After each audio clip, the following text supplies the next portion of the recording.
এত ওয়েট, এত আক্ষেপ আর এত অভিমান সবকিছুর অবসান ঘটিয়ে চলে আসলো রকস্টারের দ্বিতীয় টিজার, যেটার নাম মেকার্সরা দিয়েছে ফ্লাওয়ার্স, মানে ফুলগুলো। And today I am gonna witness the flowers of Rockstar.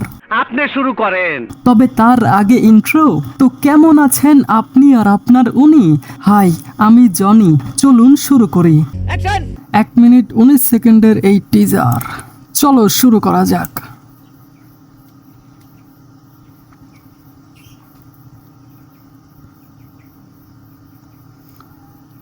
Flowers for you.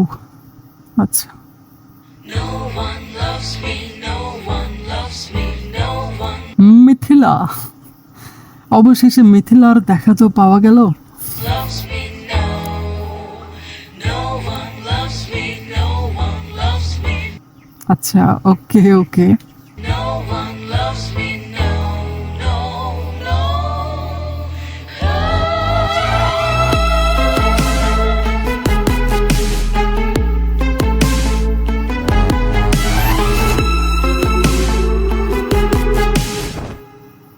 ये क्या हो गया?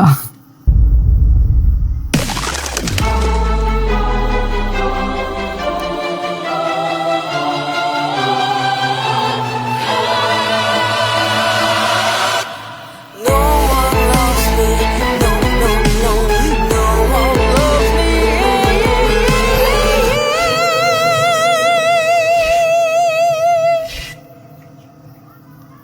কি ব্যাপার, শেষ? ও আচ্ছা, মনে হচ্ছিল আরেকটু থাকলে ভালো হতো।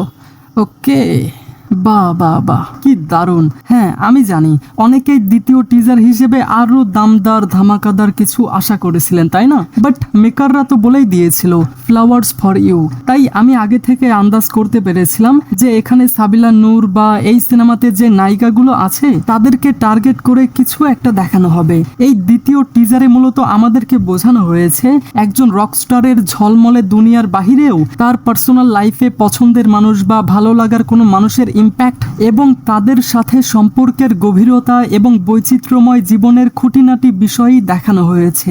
আর শাকিব খানের জীবনে মূলত সাবিলা নূর এবং মিথিলার যে ক্যারেক্টার, এরা তো বুঝতেই পারছেন ফুলের মতো, এবং এদের কারণেই এই সিনেমাতে একটা ট্র্যাজেডিক মোমেন্ট তৈরি হবে। তবে এত ছোট টিজার আমি আশা করিনি, মানে মন ভরেনি তো তাই। আচ্ছা ওকে, আমি এটা নিয়ে রিভিউতে খোলামেলাভাবে কথা বলবো। তো এই ভিডিওটা এই পর্যন্তই। তো আপনি কি টিজার দেখেছেন? অবশ্যই দেখেছেন। কেমন লেগেছে সেটা বলেন।